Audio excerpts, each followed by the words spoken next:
You gave up a TV job to start a podcast in your basement.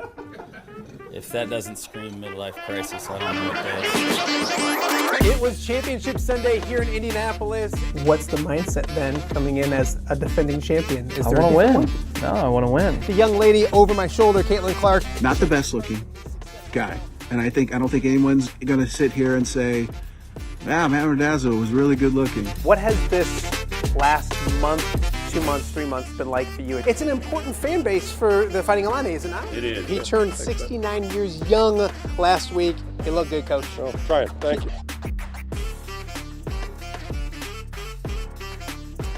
Welcome to Off the Air with Matt Randazzo here on a Friday in the Quad Cities.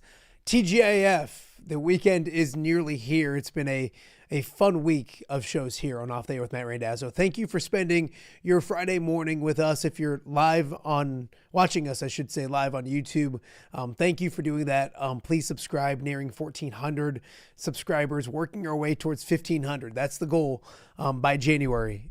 So we'll see if we can get there or not. But if you have subscribed, thank you. If you have not, do so and tell everybody else about what we're doing each and every weekday right here in the Quad Cities. We're also live on X. X has been very, very good to us. So make sure you check us out there, all those good things, and give feedback both on the YouTube chat, which is going on right now, also on X as well. Let us know what you think of the show, questions for guests, all those kind of things. We encourage it. Complaints, we get those as well. We're used to that as well. When you do TV for 25 years, you're used to the emails complaining about mispronouncing names and all those kind of things. So I encourage those as well. So also we are available on all the podcasting platforms as well. So Spotify, Apple, iHeart, Podbean, you name it, wherever you get your podcasts, put it Off the Air with Matt Randazzo. Check out the show, subscribe there, like, rate, do all those things, all those fancy words that help us out. Do all those kind of things and check out the show.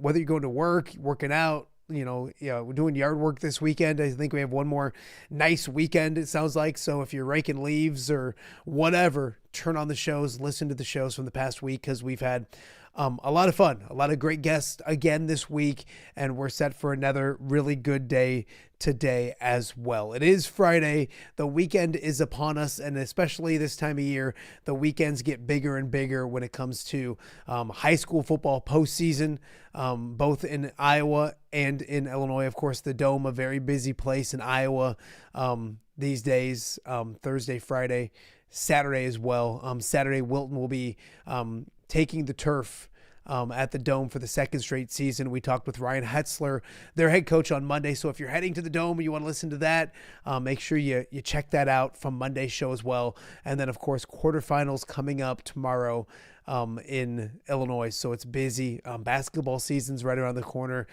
We have a lot to get to when it comes to that. For high school, college basketball's already off and going. College football's crazy as ever. And, of course, the NFL as well. So it's a fun time of year. Our big weekend of sports in general coming up this weekend. We'll get you set for it over the next couple hours right here on Off the Air with Matt Randazzo. Our guest today, I'm excited about the lineup. Coming up in a matter of moments, we'll talk everything Iowa with John Bohnenkamp, the really good beat writer for the Iowa Hawkeyes. Has been doing everything for a long time and does it at such a high level. We had him on last Friday. He's been on the show before, but a lot of people enjoyed last Friday. So we said, hey, let's do it again. Had John on. We got a lot to talk about. Iowa beat Drake last night. And we talked with Kyle Huseman earlier in the week, and he's like, Iowa needs to be impressive against Drake and Northern Iowa. He's like, don't go win by 8 to 10 points. Go beat them by 20. Well, Iowa went and beat them by 42. Iowa beat Drake last night with Lisa Bluter on the call. 100-58 was the final score from Carver Hawkeye. Everybody got in the act, balanced scoring. Great to see Journey Houston from North on the floor, making the most of her minutes once again as well. So we'll talk Iowa women's basketball, their victory over Drake. Iowa men host Xavier tonight Iowa men are 15.5-point favorites. They're heavy favorites tonight against Xavier. That is at Carver Hawkeye at 7 p.m. We'll get you set for that with John. And then, of course, Iowa goes to USC and plays the Trojans coming up this weekend as well. So we'll cover all of that with John. Plenty to get to in just a matter of moments. Also, it is Friday. We talked about quarterfinal Saturday coming up in the state of Illinois, and also semifinals for 8-man as well, with several teams still available, alive, I should say, when it comes to that, Millersville being one of them. So our good friends Mitch and Greg from View from the West will join us coming up in just a little bit to talk about all of that kind of stuff. Geneseo, Monmouth Roseville, Annawan-Wethersfield. Also, we'll talk about, again, Mitch and I talked a little bit during the week, but there's a coaching vacancy at Rock Island High School for football. And we're going to talk about the job, what it is, where it is it still the job? Is it still one of the big jobs in our area? Mitch and Greg will both talk a little more and weigh in on that as well. So that's coming up towards the end of hour number 1, end in hour number 2. And then the Western Big Six Coaches Banquet is coming up this Sunday for the boys.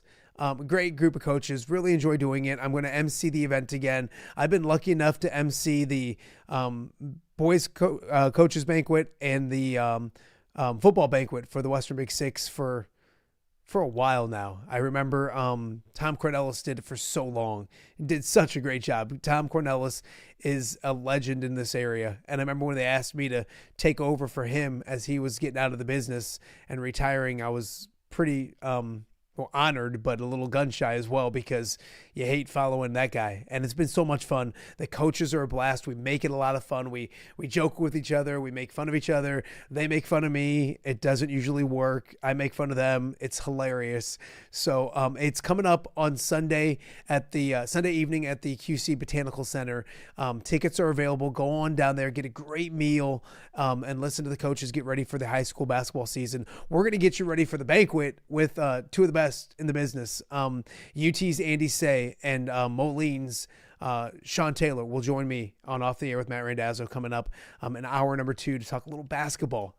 Soon we'll be talking all basketball on Fridays. So kind of a little sampler for the high school basketball. And on top of all that, we see Andy Saey at the beginning of every single one of these shows. He is the beginning of the intro, and he had no idea, as he made fun of me last year at the coaches banquet, which is exactly where that was from, that would greet viewers, thousands of viewers every single day and night here on Off the Air with Matt Randazzo. So you never know. Like, a coach could say something clever or stupid or whatever, and we could snag it and make it part of the open as we're going to rework a few things. I love what we have and all that kind of stuff, but we got a new logo coming up. We have some new graphics coming up here soon.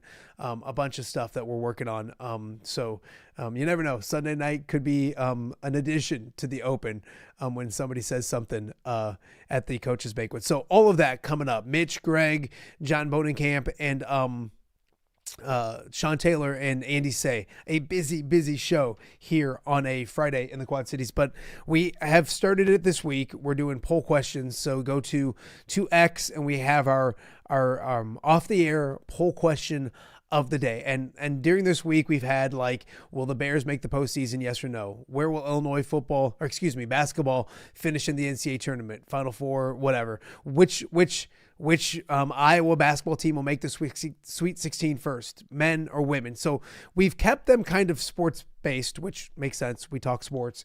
We're not going to do that today. I'm super excited. I'm not joking. I've had a dozen people send me pictures that look like this over the last week.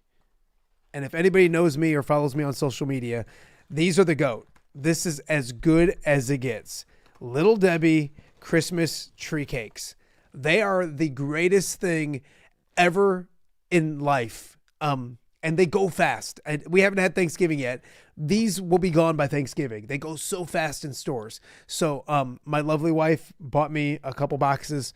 And the problem is she left them in the pantry. So the other Randazzo men in the household, and I use that term men loosely, boys in the household, have been eating some of them, but I have one of them. I think this is the best Little Debbie treat there is. Obviously, there's fudge rounds and nutty buddies and all those kind of things. So zebra cakes. So that's what I'm going to put on as our social media poll question of the day. What is the best Little Debbie snack or treat? And I want you to weigh in. This should win. This is going to be my breakfast. I'm going to partake in one of these throughout the show.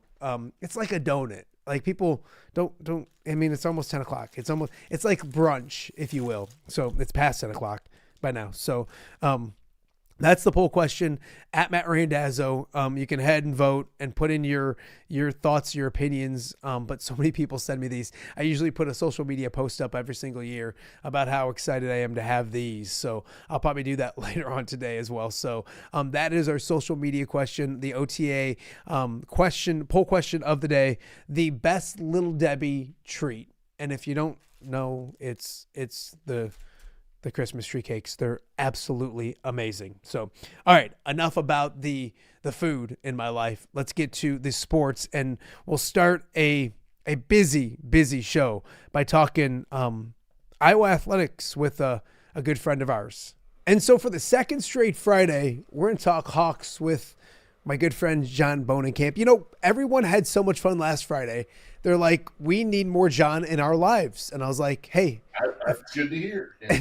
If there's something I'm willing to do is to make the people happy. So, and honestly, John, there's so much going on in Iowa City. When you look at it, last night was the women with Drake. We'll talk about it in a second. And then Xavier tonight with basketball. And then obviously it's not in Iowa City, but Iowa and USC, and one of the best college football games of the week. You look at the college football schedule this week, and when it comes to ranked opponents going against each other, there's only like 2 or 3. And Iowa USC is one of them. So we'll talk about sunny California, or maybe not so sunny California, here in a second. But I want to start with the Iowa women last night. We talked with Kyle Huseman earlier in the week, and he talked about going out and, you know, against Drake and Northern Iowa before things get much more difficult against Baylor. Go out there and be impressive and, you know, win by 20. Don't win by 8 to 10. Win by 20. Iowa won by 42. I guess your overall thoughts on, and I was surprised by that. I'm not surprised they won, but right. The way they did it was really impressive. Your thoughts on the Iowa women last night? What was really interesting was they were 30.5-point favorites. I saw it one time yesterday. That has never happened in one of those in-state games in a while, I wouldn't think. You know, I mean, they haven't, I don't want to say they haven't been tested, but this has been a different, I mean, these first 3 games, what has been good for them, I think, is that everybody's gotten to play, and they've all gotten to play decent minutes. And so as you get into what's coming up here with Baylor, with UConn, et cetera, Iowa State, you now know what you've got, I think. Maybe a little bit different than you might have otherwise. And so I think from that aspect, these 3 games have been good. They haven't really been challenged that much, but at the same time, you learn something. And I think she's still trying to figure out who fits where and what combinations fit where and that sort of thing. And I think maybe she got some answers in these first 3 games. John, you look at it, and it's one of those things where a lot of players are playing good minutes and producing. I think the question's going to be when they tighten things up a little bit. What are we don't know right now. I think we're leaving, us kind of guessing. Where do you see this going? And obviously it's a good thing to have that you have productive players, maybe 1 through 11 that can play a lot of basketball. And I'm talking, a local product for us. Journey Houston continues to play really efficient, good basketball. These other players that you might not have thought would have been in that 8-9 player rotation are really making a case to continuing to play as long as they can. How do you see this, or do you know yet how this shakes down when it gets to maybe Big Ten play, or heck, when it gets to next week when they play a Baylor team coming up soon? That's the thing, you don't know. And I mean, but it's a good problem to have. I mean, it's I can sit there and look, and I can sit there and maybe think of 7 or 8 who will play. It's the question of, does she want to go to a 9-person rotation or 10-person rotation? And I think she does. I think she wants to do that. I think she wants to throw different looks at them. Look at the way that Ava Hayden and Layla Hayes are playing inside. Those two are going to play a lot of minutes. Hannah's still clearly going to play a lot of minutes. The question becomes more, I think, in the backcourt. How many minutes does Taylor Stremolo play? How many minutes does Addie Deals play? Those sort of questions, I think she's going to have to figure out. That's the biggest thing in my mind. The front court's pretty much settled, but I think in the backcourt it's just going to be, is she going to go 7 deep there, at the 3 positions, or is she going to go 8? Who knows? But I mean, there's some answers she has, but I think she's probably still looking for a couple of things. John, when you look at this team after 3 games, what's the I want to say surprise, but what's the feel good? What's the story individually when it comes to players? Is it chit chat and how good she's been early on with sharing the basketball? I mean, Hannah looks like Hannah. The shooting's been okay. It was a lot better the weekend. Yesterday, I think like 10 of 29, so not efficient, but you still made 10 3-pointers. Where do you see things when it comes to, wow, this person or this player's really stood out to me after 3 games? Well, you talked about Journey Houston. I thought she's given them very good minutes when she's been in.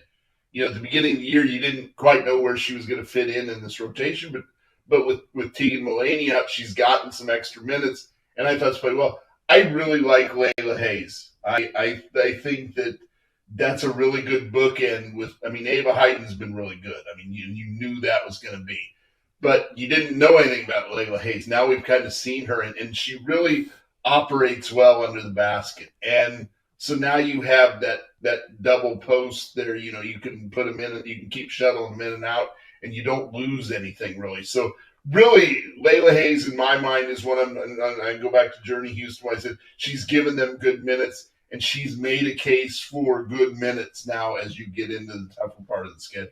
Yeah, I love Journey. We've got to cover for so long. And I think that's what people realize with Journey is that and probably the coaching staff is realizing too, she's just going to give you whatever you need, whether it be like the other night, she had like 7 rebounds in like 10 minutes or something like that.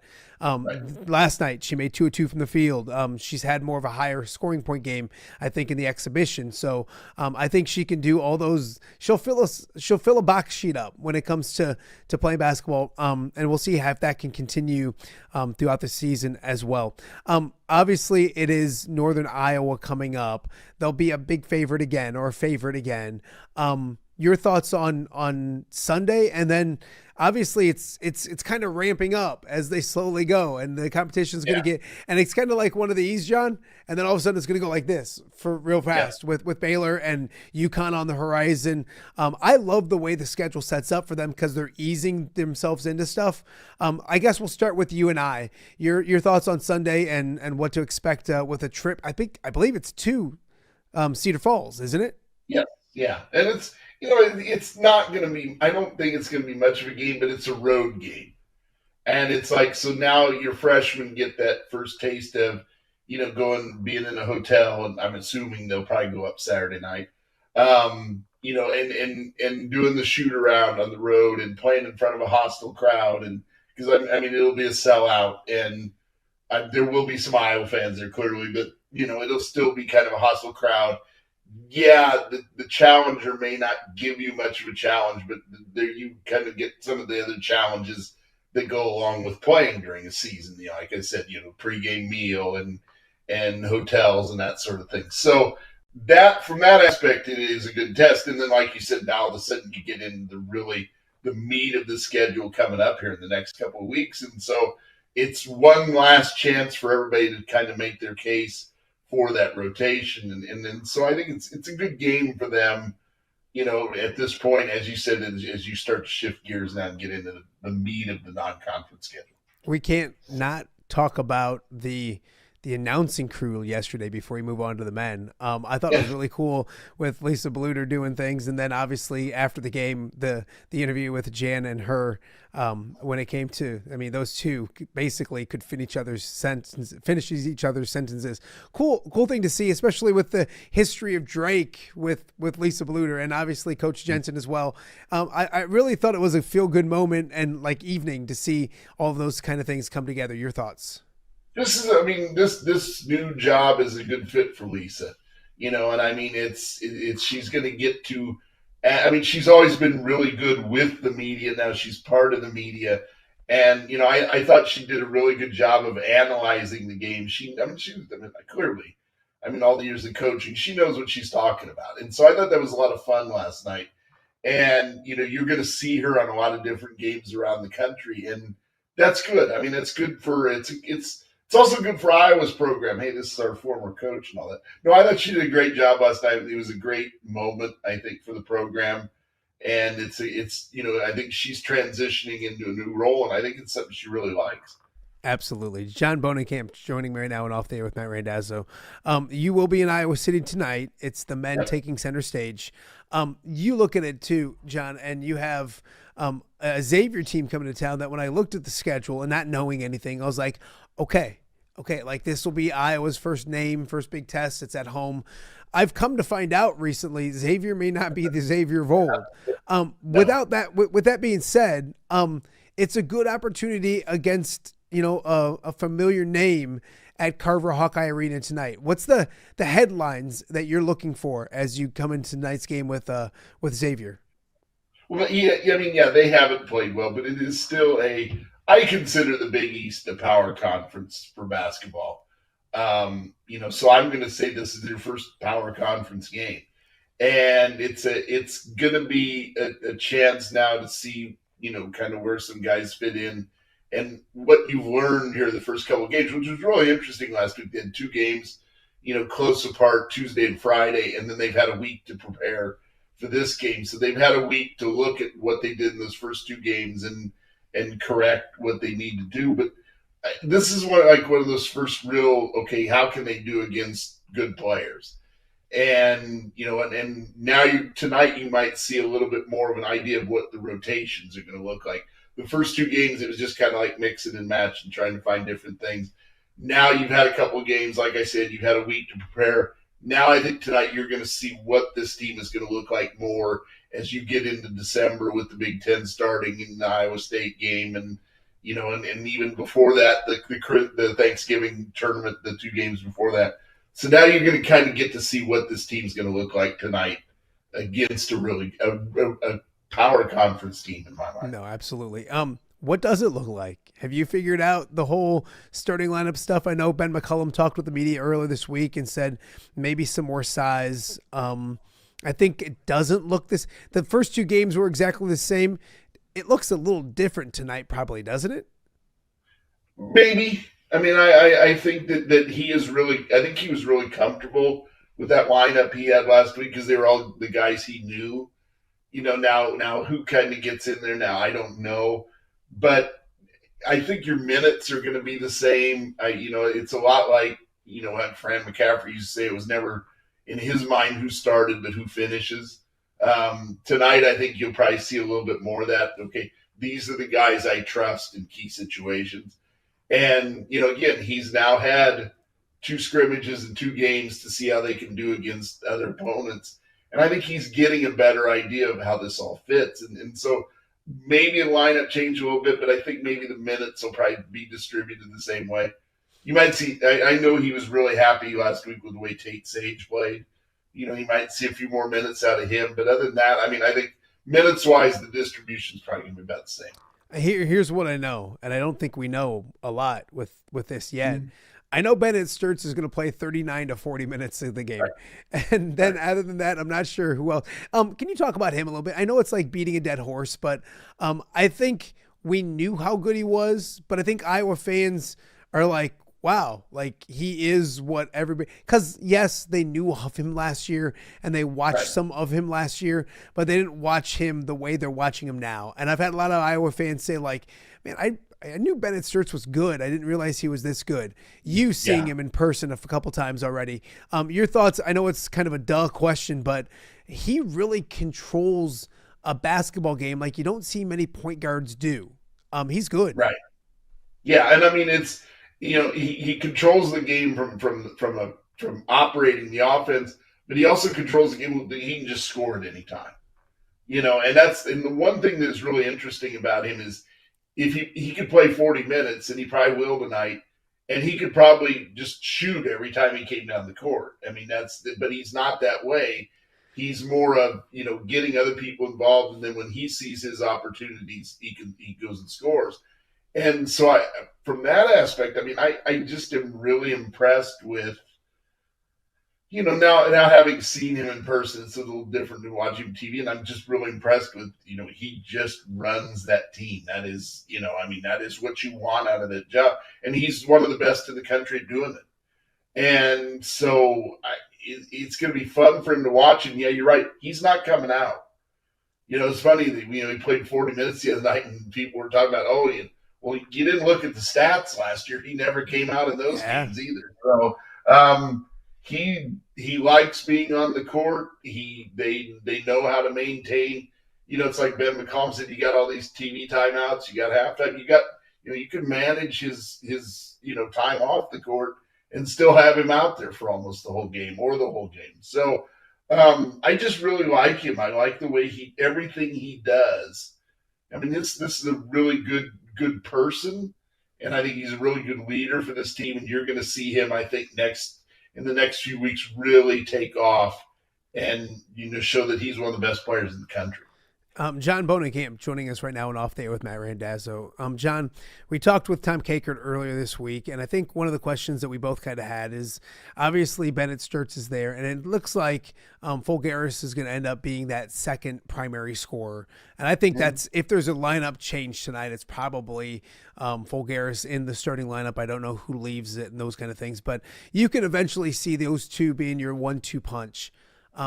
Who's three when it comes to this team, when it comes to a third big scorer? Because, and we had Ken Prince on yesterday, and he was talking about Illinois, and he's like, you got 5 guys in the starting lineup right now that can score 20 points a game. You just don't know which one on which given night. That's a good problem to have. The depth is impressive down there. I think at Iowa, it's developing. Who's the third scorer on this team right now? Yeah, I don't know. And again, those are things you're going to find out, over the next few games as the competition gets tougher. The thing with that I think will be interesting with Folgaris is what he can do coming off the bench. If he does start tonight, now all of a sudden you can see, okay, now how does he play, as a starter? And, if he can give you the same minutes, then he probably, if he can give you the same production, you're gonna start him. But I think either way, he is going to score a lot of points, and he knows how to get points. And so really, like you said, you've got two.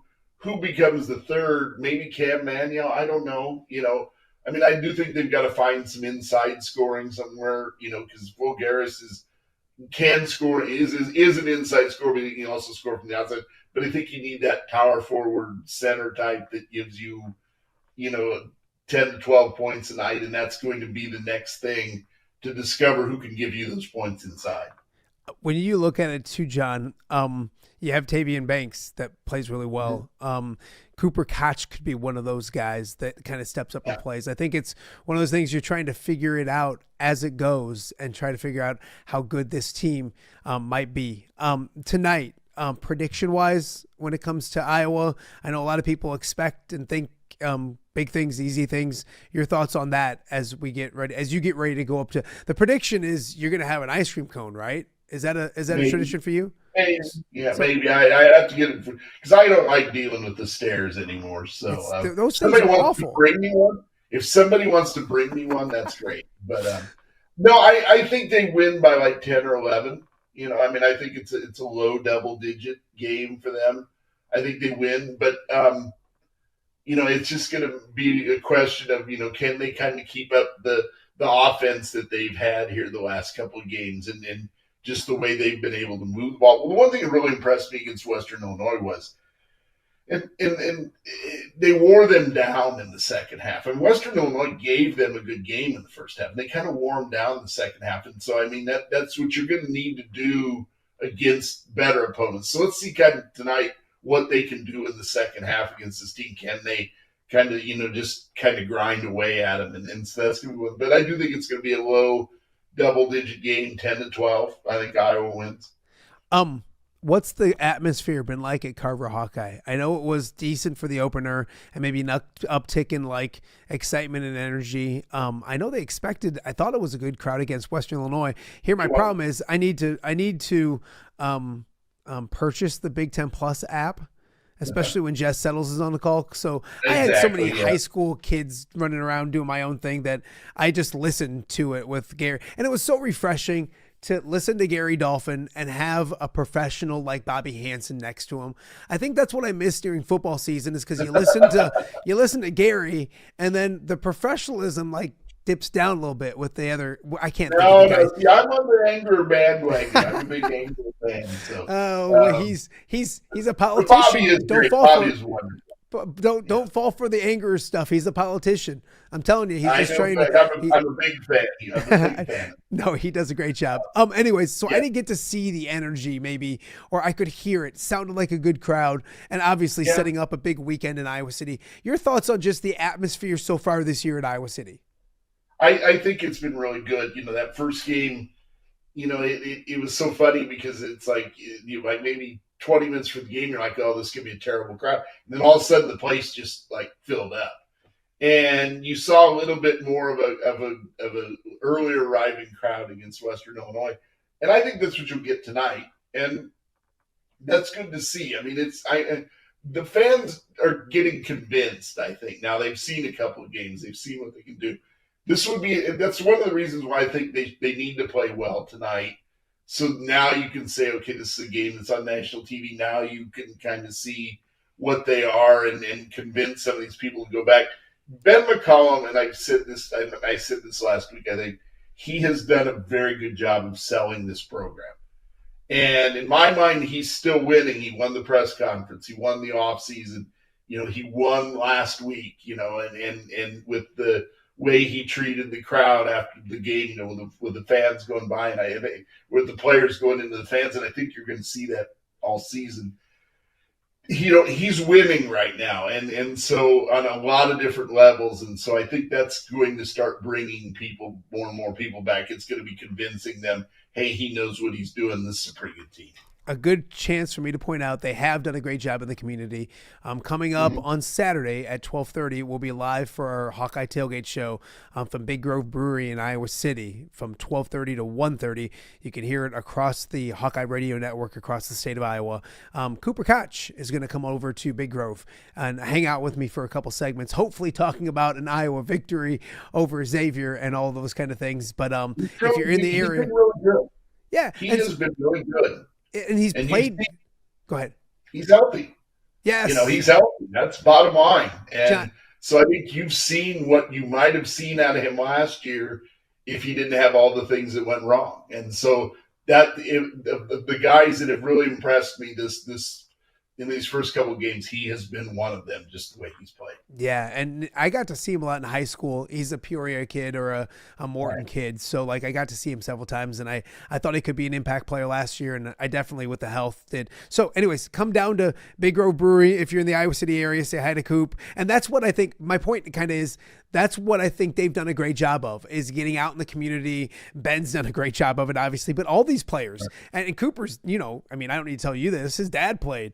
He knows what Carver's like. He knows what the fans are like, and he wants to get that energy back, and so they're eager to get out and be part of the public and all that kind of stuff. So come see him on Saturday. Last basketball question I have for you, and I talked about it last week with maybe it was you, and if not, it was somebody else with basketball. Maybe Tom after this week's game. I still don't buy the Brendan Hausen stuff. And I'm not, there's no conspiracy theory. I know nothing, but it seems weird to me that you landed a wanted transfer from the portal, and I'm assuming gave him some money as well. And he's the 9th guy off the bench late in the first half. Your thoughts, is it still weird? Is it just, my thought is he's just got to play defense and get better on that end. Is as simple as that? Do you think it is? It's as simple as that, but also at the same time, and Ben McCollum brought it up the other night, and it is true, he didn't really get a lot of time this summer because he was coming off some off-season surgery, and, so maybe he's a little, maybe he's still trying to come back from that. Again, we don't get to see him practice, so I don't know. I think his minutes probably increase here in the next few games. But he's got to play defense, and he's got to hit. He can hit shots. We've seen him do it here in the last couple of games. but it's just a matter of, can he be a complete player and do some different things? Otherwise, he is going to be a 10-minute guy that we need you to come off the bench and hit some threes. So again, if the defensive end is there, and from what I've seen, he's played decent defense in the first 2 games. If that is there, he's going to play more. It's just a question of, how far has he come back from the summer? It is maybe something that is maybe a concern right now. I don't know. But I think we'll probably see a few more minutes out of him tonight.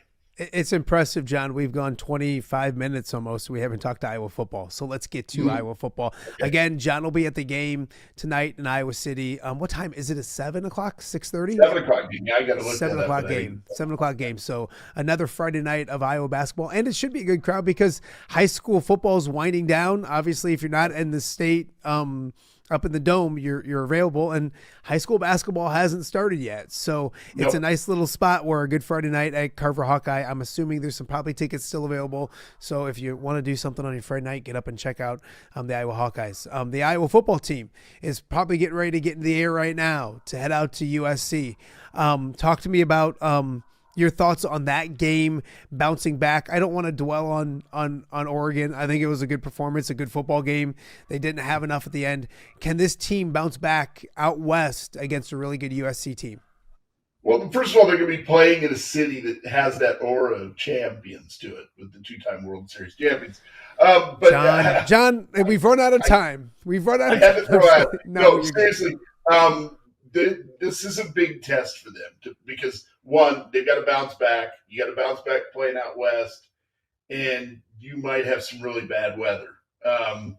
It was funny because Chad Leistigo had brought it up earlier in the week about the rain, and then I saw the forecast, and they're talking about this massive storm coming in and flood evacuations and all that, and you're talking about 12-10 game if it's raining like that, and it's they're playing in the Coliseum, and all of a sudden I just got that picture of back in the mid-'70s when the Vikings and Rams played this playoff game that was in the mud, and it was a 14-7 game. You could see something like that happening if it's going to rain like that. So this is going to test them in a lot of ways this week, and it sets up what happens the next couple of weeks in my mind. You don't want to go out there and play bad. You want to go out there and play a good game, survive in the weather and get a win, and then come back and you've got those last 2 coming up.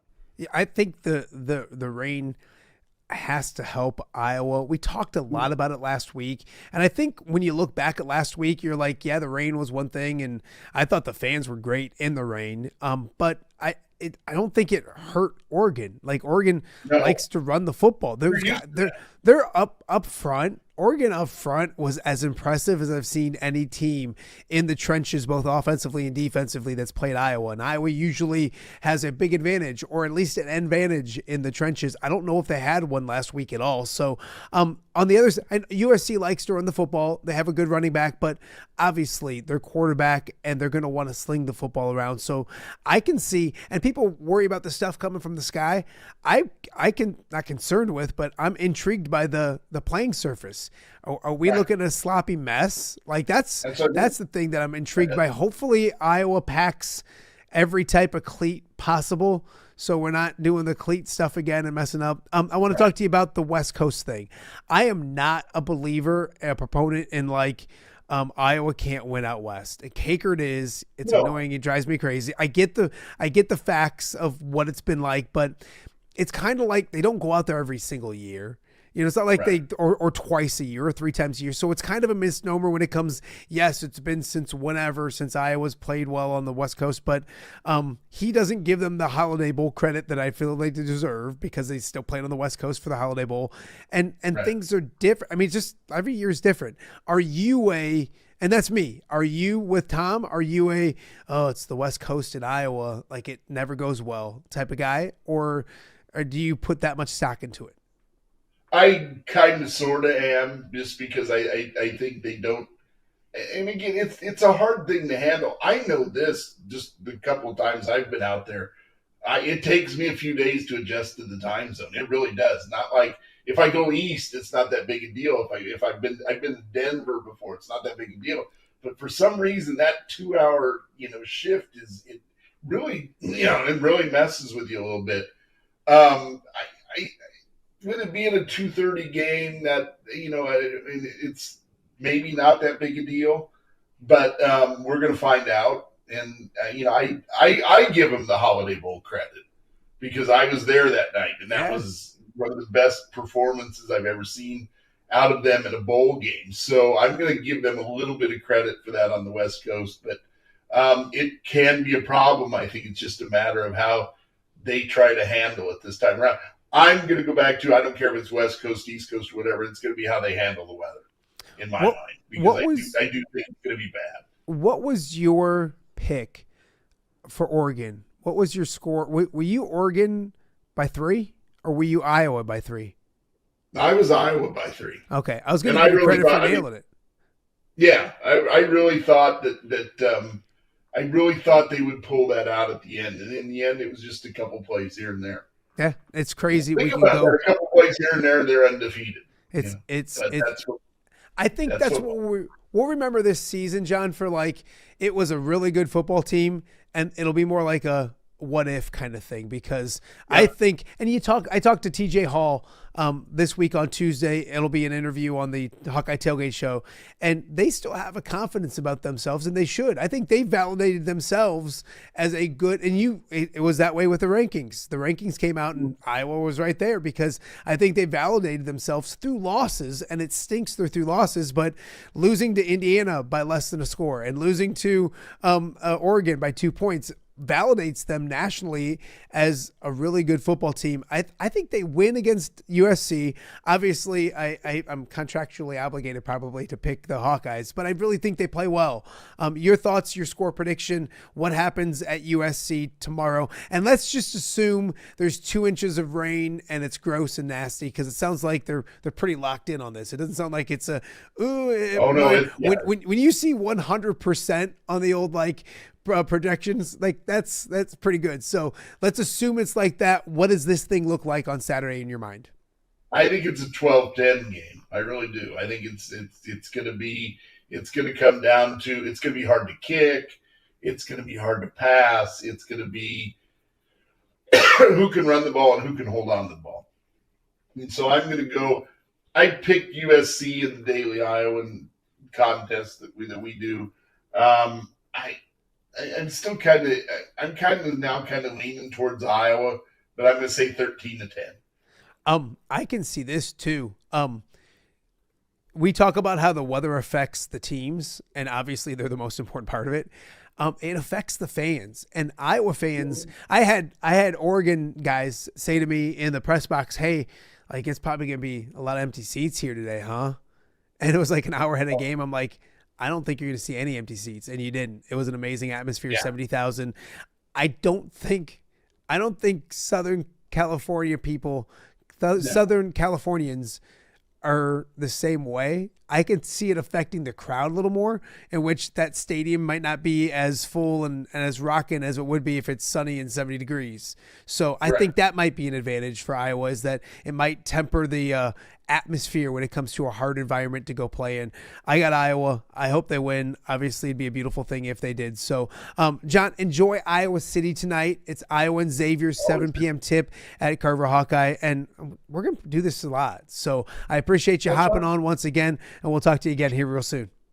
Thanks for having me on. All right. That is John Bohnenkamp, one of the best in the business when it comes to covering sports in general, but then, of course, the Iowa Hawkeyes as well. We got more to get to. Coming up after the break, we have our weekly check-in with the View from the West guys. We'll preview the high school football playoff games on the Illinois side of the river. We'll also look at the opening at Rock Island High School. We talked a little bit about it earlier in the week, but there's a football vacancy, a football job vacancy at Rock Island. How good of a job is it? And our thoughts on Rock Island's opening with Greg and Mitch from View from the West coming up in just after the break. And then a little bit later on in the show, we're going to be joined by 2 high school basketball coaches, that I really enjoy chatting with. The Western Big Six Coaches Banquet is this Sunday. We're going to preview it with Moline, Sean Taylor, and United Township's Andy Saey coming up in hour number 2 of the show. So we're just getting warmed up. It's Friday, TGIF. Sit back, relax, enjoy the show. We'll be back right after this. All right, be honest. Are you craving Hungry Hobo again? You know, that fresh sliced meat piled high on those amazing sandwiches, hot off the grill chicken and steak with all those delicious toppings, the biggest and best selection of baked potatoes, or simply some waffle fries dipped in cheese. Well, now that Quad City favorite is even easier to get. Download the Hungry Hobo app today. Order ahead, skip the line, and earn rewards all at the same time. There's Double Points Monday and exclusive specials as well. With 12 locations in the Quad City area, it's Hungry Hobo. Now even easier to find, but still hard to resist. Rafferty Funeral Home, dedicated to serving families in the Quad Cities since 2007. Hi, welcome. Here, come on in. An experienced staff plans each service to reflect the unique life and legacy of your loved one. Rafferty Funeral Home is proud to serve our community with dignity, respect, and compassion, helping you to celebrate your traditions and lasting memories no matter your faith, culture, or budget. Rafferty Funeral Home in Moline. Call today to discuss prearrangements.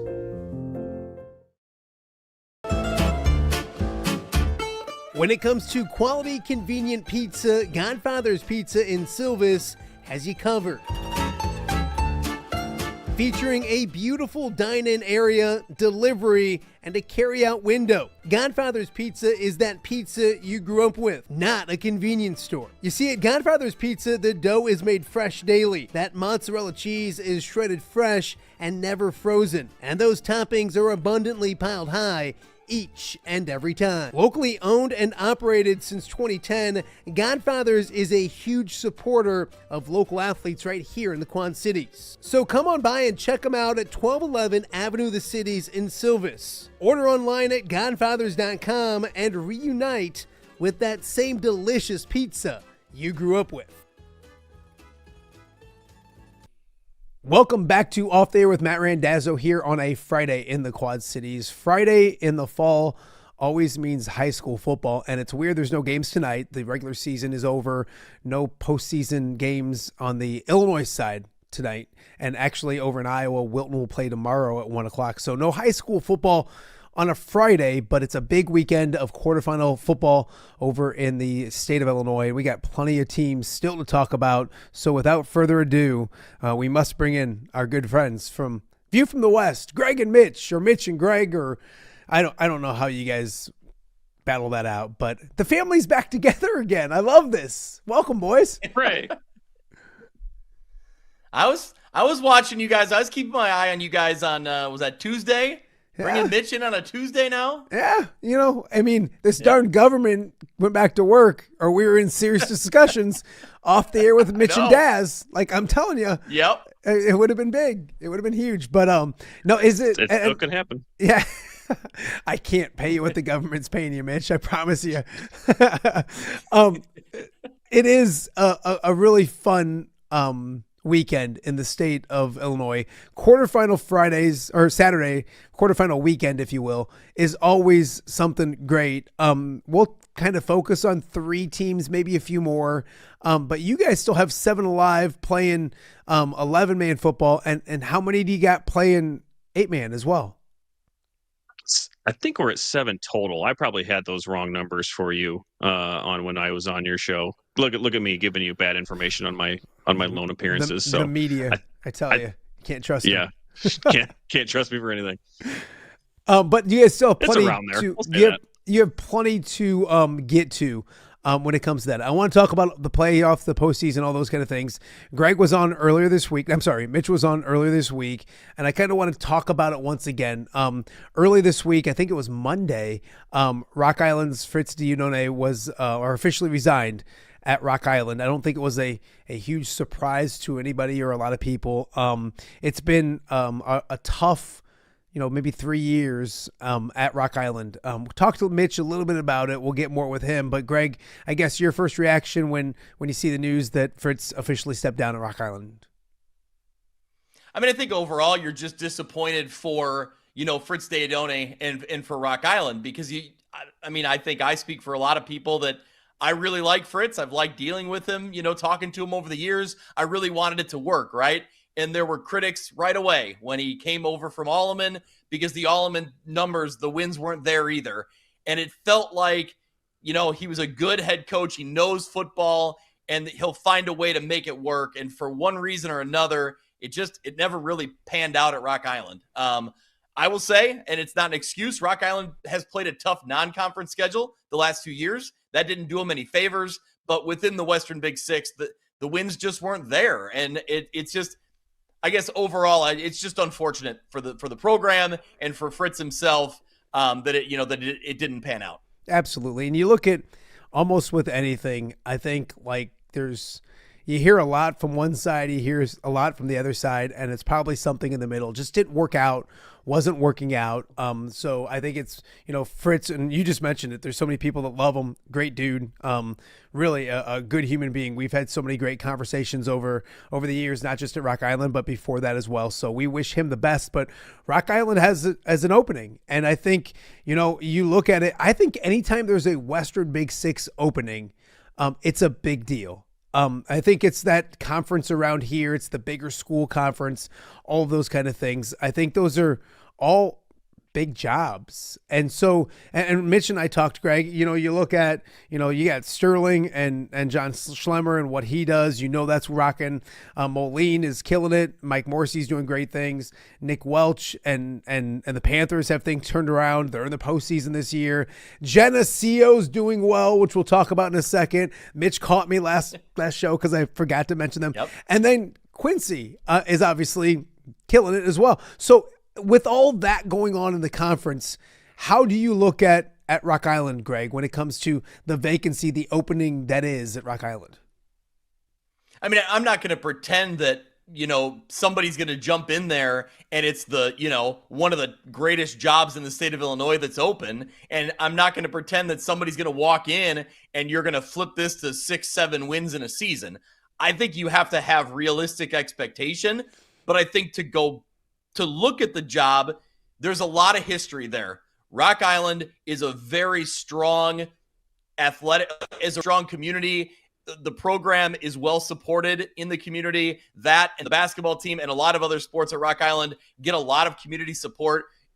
You've been to games at Rock Island on, Dazzo on a Friday night. Mitch, you probably went there when you were interning at the Highlight Zone. Like, a game at Rock Island on a Friday night is a big deal. It really is for that community. And that's why I think you hear people that are so disappointed that it hasn't worked in the last couple of years because they want that excitement. They want that energy, right? Like, that's one of the greatest places to see a game because of the horseshoe, the bowl around the stadium and how big it is and how impressive it looks. And so I think all that coming into it, yes, that's not on the field. That's not X's and O's, but that does make a difference. It does make it an interesting job. So I think that, yeah, it should garner some attention and some appeal because of the support you're going to get, because of the atmosphere that the Western Big Six is going to bring.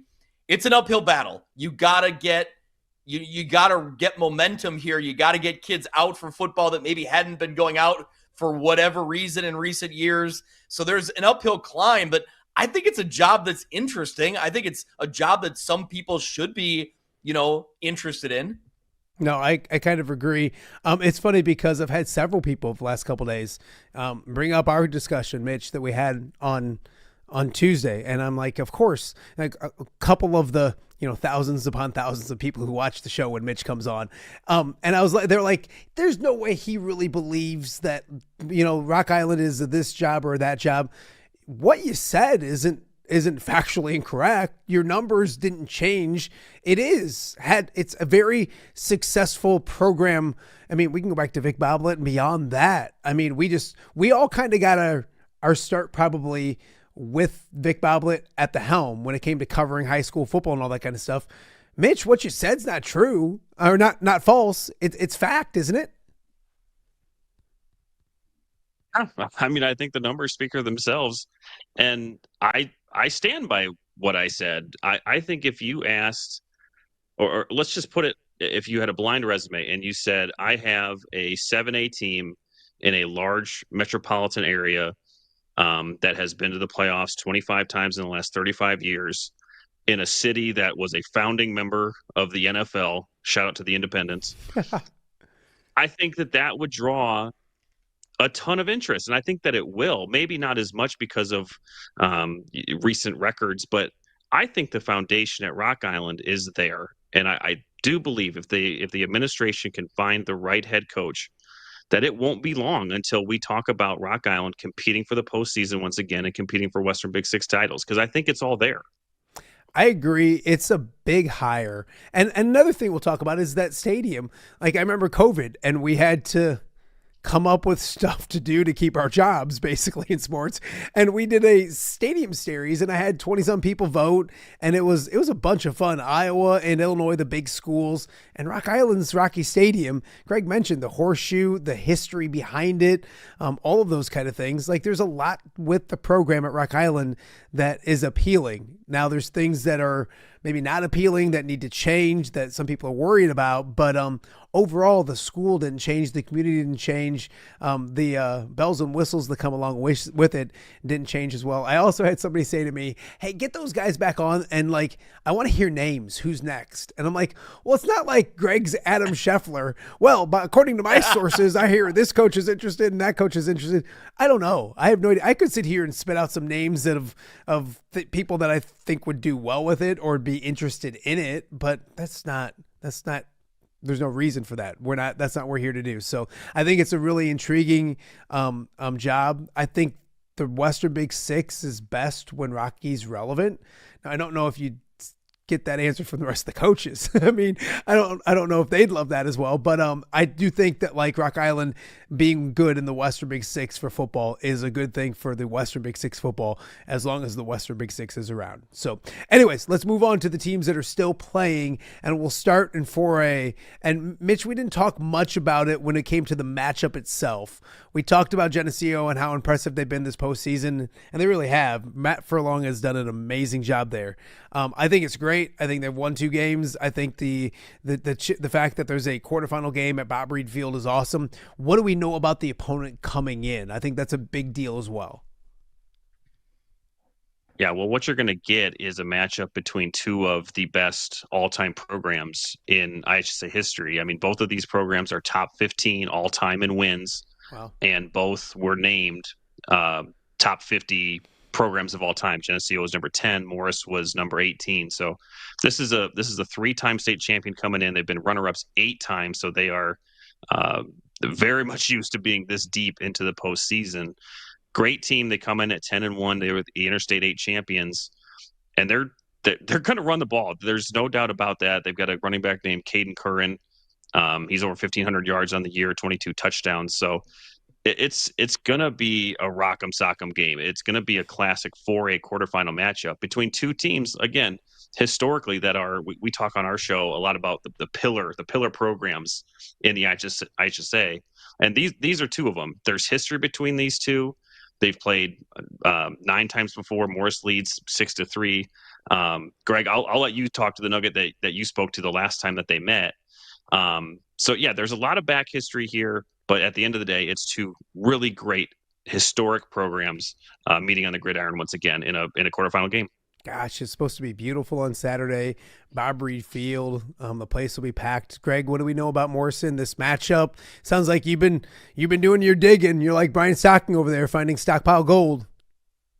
So after the win against Rochelle, we were talking about like there's some nights in Geneseo that are they're just different. They're special. There's an aura around them, you know. Do you remember the night that it was week 9 of the regular season, 2017?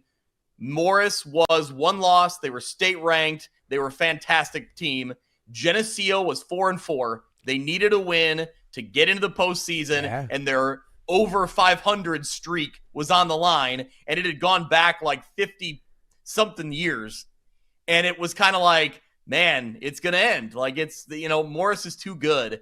And that night, Geneseo threw a pass with under a minute left. Kid gets wide open, breaks it for a touchdown. Geneseo wins 21-17. They make it to the postseason. They keep their streak alive that year. Like, it's just, one of those unexpected, crazy type of nights. Yeah. And so, yeah, this Morris Geneseo, they have history, and they've played each other off and on over the years, and it's been a while now, but it should be a fantastic atmosphere there on Saturday. It's a great historical matchup.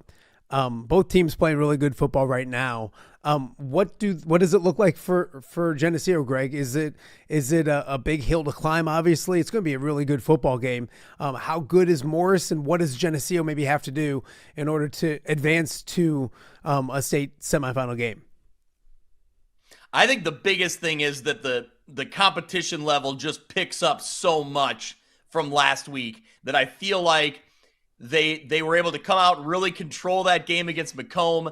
But this Morris team, no disrespect to Macomb, is at a different level. It's a different program in Morris. When they're really good, they're great, right? This Morris program knows winning football. And so I think that's the first thing, is the Geneseo's really got to, and I'm sure they will, right? Their coaching staff, they've been around. A lot of those coaches have been around a long time. Coach Furlong is new-ish here, but he's been a very well-established coordinator at a very good Cary Grove program. So I think that part I'm sure they'll be ready for, but it's just something to point out.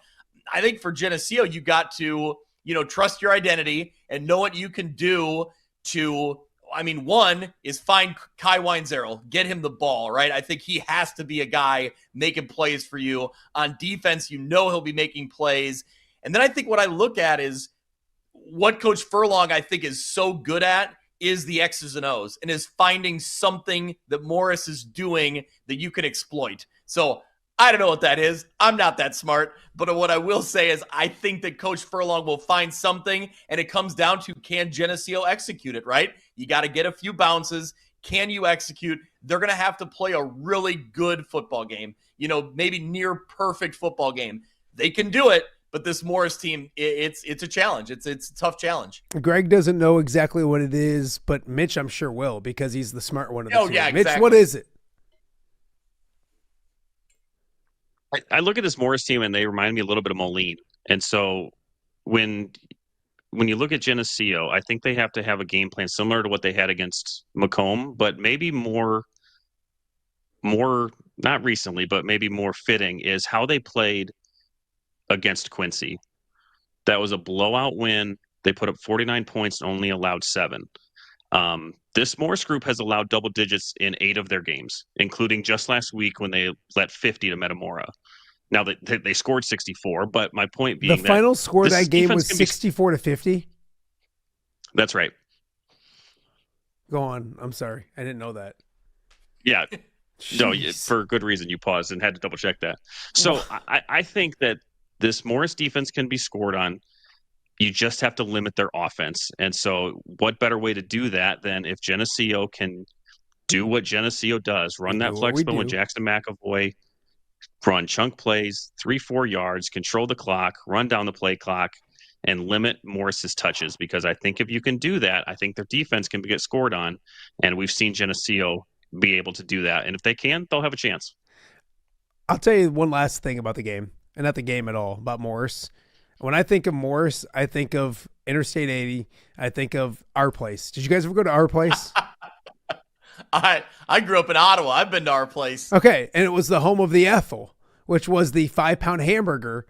And it came on 2 loaves of bread, 5 pounds of meat, 8 slices of cheese, and you had to get 2 of 4 toppings. And it was if you wanted onions, you got an onion chopped up on there. You had an hour to eat it, and if you ate it, you got your picture on the wall and a shirt. And I didn't eat it. Just so if you're wondering, I tried. I think if you ate that, if you ate that whole thing, you'd get a lot more than a shirt. I tried. It'd be internal, but you'd get something. I had a buddy who's not even a big dude, and he ate it and then ordered a chocolate milkshake. Ate it in 42 minutes and then ordered a chocolate milkshake. It was amazing. Anyways, I'm sorry to hijack the high school football talk with my fatness, but I love the Ethel. So it's no longer there. We drove past it on the way back to Detroit. Our Place is closed. Yeah. Yep, it's closed. There's another town on Interstate 80 I love as well. I'm not going to get into that story for another day. Greg Ottawa, Illinois, the hometown. Not that one. The hometown of yours truly. I always take a picture and send it to Greg, but we won't get into it. Anyways, 3A is Monmouth Roseville. Boys, before we get going, Mitch, do you guys want to do a public apology on my show too for to Jeremy and the guys? Look, I say it a lot. I've been wrong before, and I will be wrong again. So my apologies to the Monmouth Roseville faithful for not picking you. I thought Bloomington Central Catholic would just have a little too much firepower, and you proved me wrong. So my apologies to you. Well, that was, gosh, I wish, never mind, I'm going to say something, get me in trouble with my wife, so I'll be quiet. Greg, go on. No, what I was going to say is, and Mitch, I hope you'll agree with me here, it's a lot easier for a talking head to just get up there and say, yeah, I picked Monmouth Roseville. You don't have to put it down in official documents like WRMJ. I got You're it not in the middle of a standings I got it race. recorded. I got it recorded. He just wants to be included in those weekly picks. Are you trying to say I was placating to my guest that was on with me at the time? No, you're filling in the blanks. Who was it? It was you, right? It was our interview last Friday, Greg. Yeah. Yeah, I guess I might have been placating a little bit, but anyways, this week, and Greg, or I'm sorry, Mitch talked about it on Tuesday. Greg, I mean, and I think he's right. Like, not trying to like make up for it or anything, but it's. I know it's the number 1 seed, and Richmond Burton's got all the stats and numbers and all that kind of stuff. I think it's a doable. I mean, if you're going to go down to Bloomington Central Catholic and beat them, why not go to Richmond Burton and do the same? And I'll tell you what I told Mitch. Jim Matson was on right after Jeremy Adolphson one day this week, and like that's when he first saw him. He's like, "Hats off to that Monmouth coach." He's like, that was an amazing thing. We didn't think anybody would ever come close to Bloomington Central Catholic. That's how good they were this year. And he's like, I was overly impressed with the fact they went in down there and won. So anyways, your thoughts on Richmond Burton and Monmouth Roseville coming up this Saturday in 3A? Yeah, I mean, I'll start with Richmond Burton. Oh, and I want to mention, Mitch, don't question yourself. You were right. We have 7 teams left in 11-man. We have 3 teams left in 8-man. Who are the 3 and 8-man? Milledgeville, Amboy, and Polo. Okay. Yep. All right. So Marco. Mitch was right. Marco. Yeah, exactly. So Richmond Burton out of the Kishwaukee River. Mike Knoll's been there 8 years, but over the course of time, 34 playoff appearances, 18 consecutive trips to the playoffs. So this is a team year in and year out that we're talking about. What's interesting is they're usually in 4A or higher. They were usually in a higher class, and they fell down to 3A this year. So that makes a unique, challenge in this 3A bracket for some teams. Hunter Carley's their big running back, multiple 200-yard games, 300-yard games, 5 touchdown games, wow. 30 rushing touchdowns on the year. So just really impressive, what he's done. They average 40 points a game. They're only allowing 8 points per game. So they're a great program and they're a great team individually this year. I think when you look at the Monmouth Roseville side of things, though, and Jeremy Adolphson comes out and says it, like the way they play football and the way his players like to play football, it frustrates teams, right?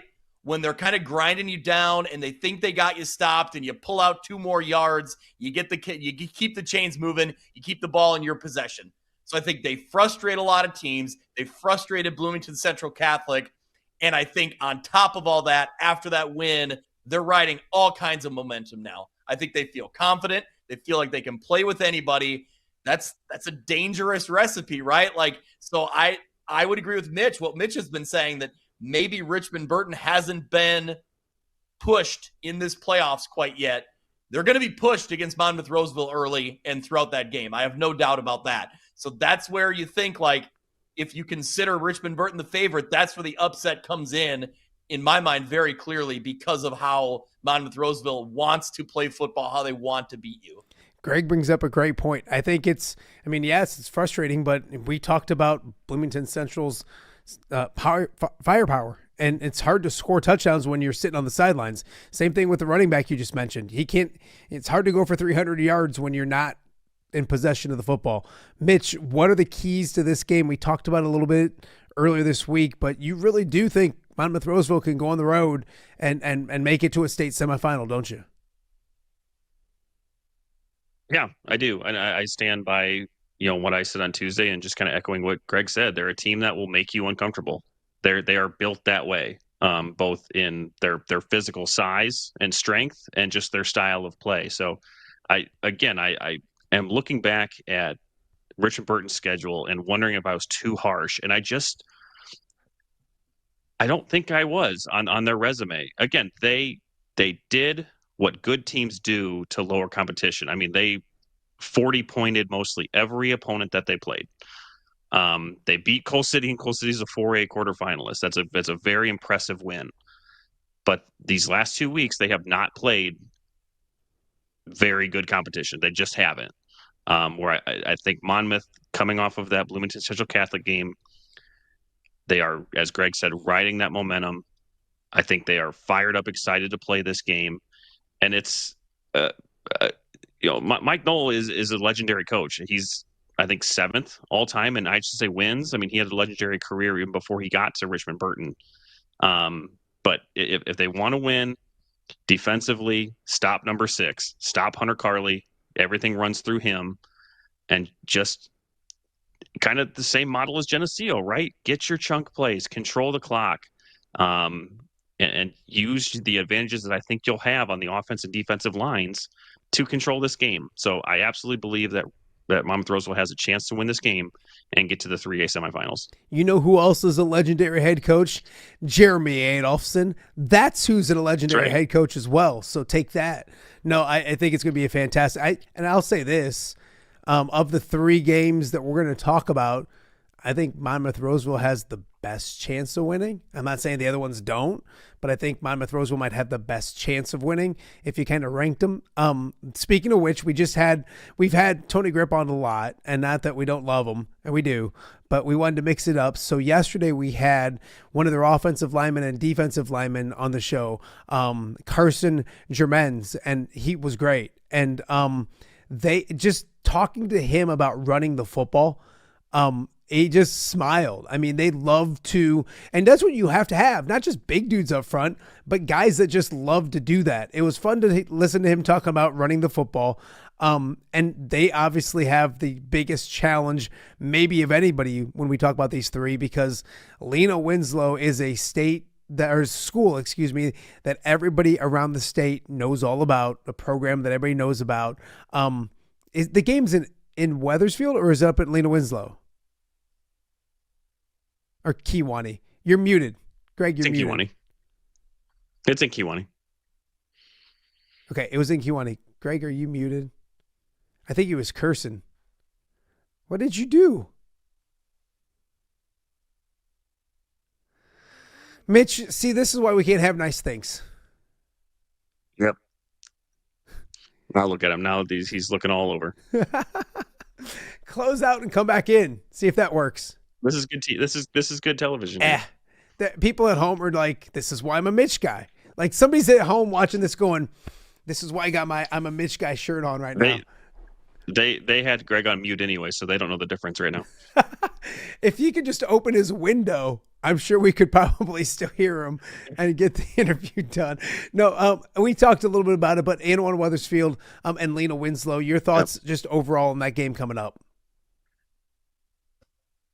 Yeah, so this is just kind of looking historically a little bit. This is the 9th straight appearance in the 1A quarterfinals for Lena Winslow, so this is not uncharted territory for the Panthers whatsoever. For Annawan-Wethersfield, by my count on the IHSA records, this is their 10th time being here, so certainly not unfamiliar territory for them either. This is a rematch of the 2023 1A quarterfinal and also the 2019 1A semifinal. Lee Wynn won both of those games. It was a little bit closer in 2019, but it was a 30-0 win for Lena Winslow back in 2023. So as I had kind of mentioned on your show on Tuesday, to me, this is a David and Goliath. This is the standout of the LLC small division going up against one of, if the not best team this year in the NUIC, and one of, if not the best, 1A program in the history of IHSA. So it'll be a fun atmosphere. Lena Winslow has not scored under 40 points since week 4, and that's when they scored 38. Wow. So we talk about the Titans running the ball. They're going to have to stop it because Lena Winslow has figured out how to distribute the ball between their 2 best backs in Aiden Wild and Alex Schlichting, a very much thunder and lightning operation that they have going there. So I think if Annawan-Wethersfield is going to have a chance, their defense is going to have to play like they have all year. But I do believe that this will be the toughest test they've faced. All right, moment of truth, Greg. Are you there? Hello. Hey, that was the weirdest thing ever. There you go. I may have said just to open the window, and we could probably hear you from Davenport, if that. But that's the old Greg Could've tried joke. that. Yeah, no one thinks that. Yep. Anyways, your thoughts on this game? Obviously, Annawan-Wethersfield's had a great season, and they have a chance, but it's Lena Winslow. Is it more about getting over the fact that it's Lena Winslow? I mean, I don't mean that in a bad way, but like, it's Lena Winslow. Everyone around the state's like, oh, here comes Lena Winslow. There's a mystique to that program. Yeah, absolutely. I mean, I think that's the type of program that, their name alone carries a little bit of weight when they come in, right? And I think when you're talking about 15 to 18-year-old, student athletes on the field, I think a lot of times if that big name program comes in and they score quickly right away and they start pushing you around, you got to make sure you kind of don't let the momentum slip out of control, right? So I think that's something a lot of teams fight against, that they have to maintain their composure early on to not let the name alone scare you into losing the football game in the first quarter. So I think overall, if you like really strong running game and you like well executed offense, man, come watch these two teams perform, because they got some they got some athletes that can really run the ball very effectively. Can Annawan-Wethersfield get past this Lena Winslow defense, I think, is the big question, right? And I think that Mitch alluded to it. It's a great team out of the LLC going up against one of the great all-time programs in 1A in the NUIC. They haven't fared well in the past.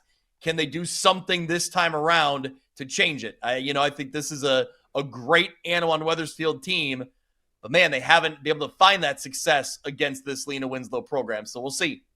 It's such a good game that rumor has it Greg Armstrong from View from the West may actually be on the sidelines. I think I'm making my way there. I love a playoff Saturday in Kewanee at Wethersfield. So yeah, I love it. You know what's cool? And I do these interviews during the week, and I don't like to be too overly nice with you guys, but almost every time we do a high school football interview, somebody will bring up View from the West.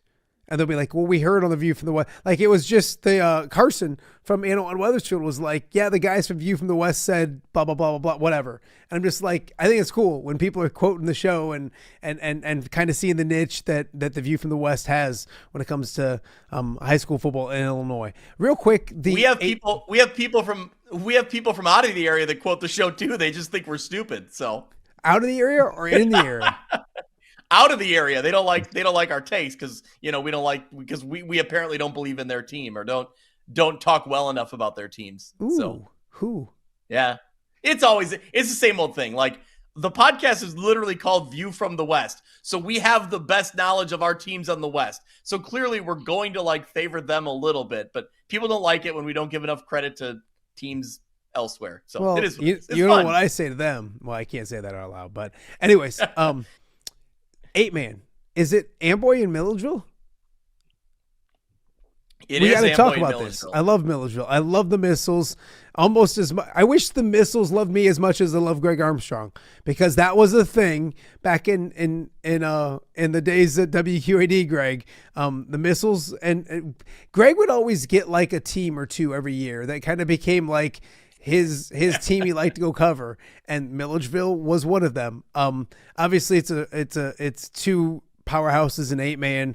Mitch, what do we know about the game between Amboy and Milledgeville this week? Well, it's not only a rematch of a week 1 game that Milledgeville won 30-22, but it's also a rematch of last year's IAFA state championship where Amboy got the win. So these two teams are very, very familiar with one another. This should be an outstanding game. I think Milledgeville had always been pegged as the team that would maybe take the reins over from Amboy. And, you'd look back at that week 1 game and you thought, okay, yeah, maybe that's going to come to fruition. But since then, Amboy has looked unstoppable. So this game should really be fantastic. Milledgeville had a little bit of they're not a hiccup because they won last week, but their lowest output offensively, kind of hurt by some penalties, maybe the weather, but Amboy, they just continue to put up 40, 50, 60 points on offense, and their defense is really, really good. So I don't think it'll look anything like that week 1 game. Not to say that Milledgeville is not going to win, because I have them picked to win. I had them picked to go to the state championship this year. But this game, if you can't make it to any of the 11-man games, get to Amboy on Saturday at 2 o'clock, because you'll see a really good 8-man semifinal game. No, it should be a good one as well. Well, that's a semifinal. It's Polo and who else in the other semifinal? South the Fork. Other side is Polo and South Fork, so way kind of in the southern half of the state. And they still do the state championship game in Monmouth? Yep, it'll be next Friday. That's awesome. Yep. And is Milledgeville tomorrow night? Or tonight? Sorry. Nope, Saturday afternoon. All right, that's fantastic. 2 o'clock. All right, boys, tell us about what is to come on Saturday. You guys have 11-man teams, and obviously 3 from the 8-man. What's it look like? I know Greg's going to Wethersfield, or to Kewanee for Annawan-Wethersfield, but is it a 9:30 party?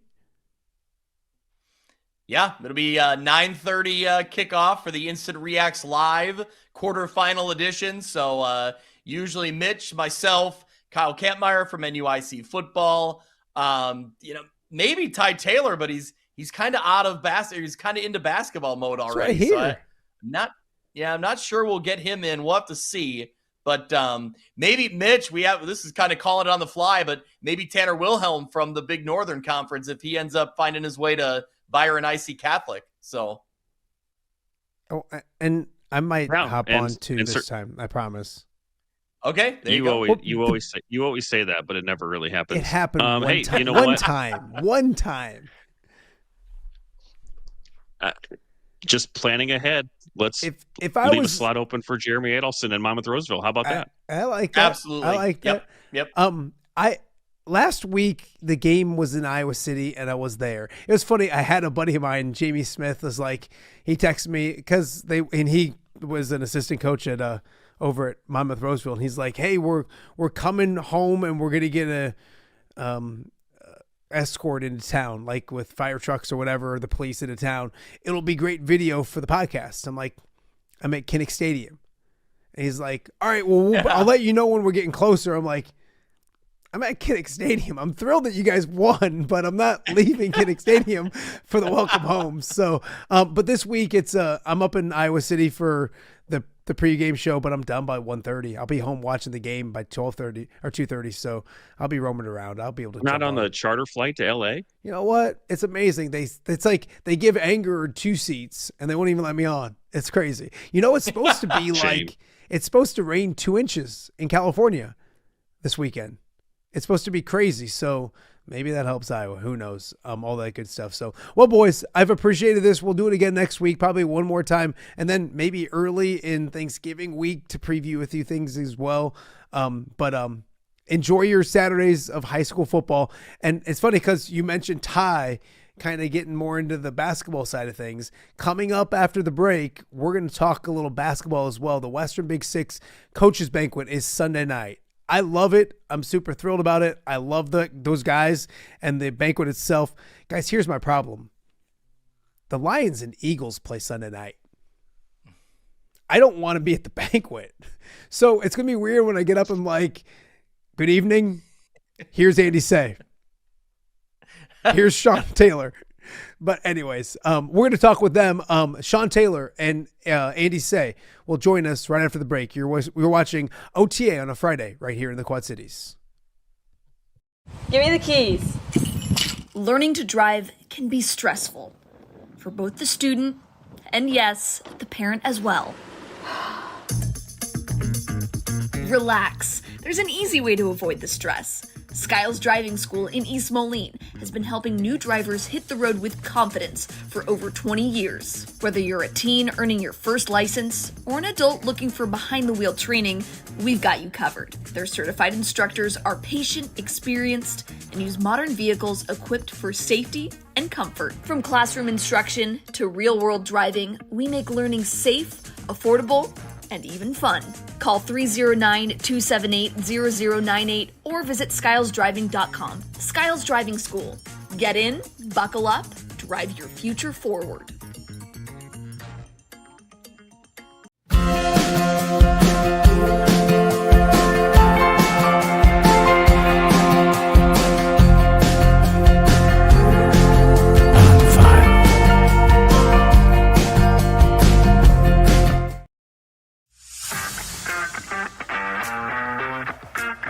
Are you looking to take your next party, tailgate, or golf outing to the next level?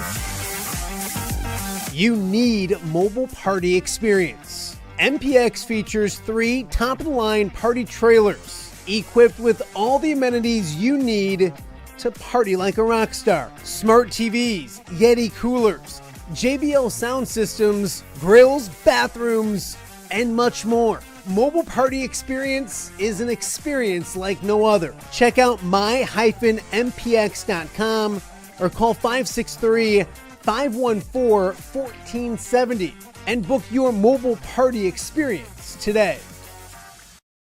Welcome back to Off the Air with Matt Randazzo here on a Friday in the Quad Cities. We've talked high school football, a big quarterfinal weekend coming up on the gridiron, but man, we're a couple weeks away from our Fridays being focused on high school basketball. It's right around the corner. Coming up this Sunday, we're going to have the Western Big Six Coaches Banquet at the Quad City Botanical Center. It's a great, fun event.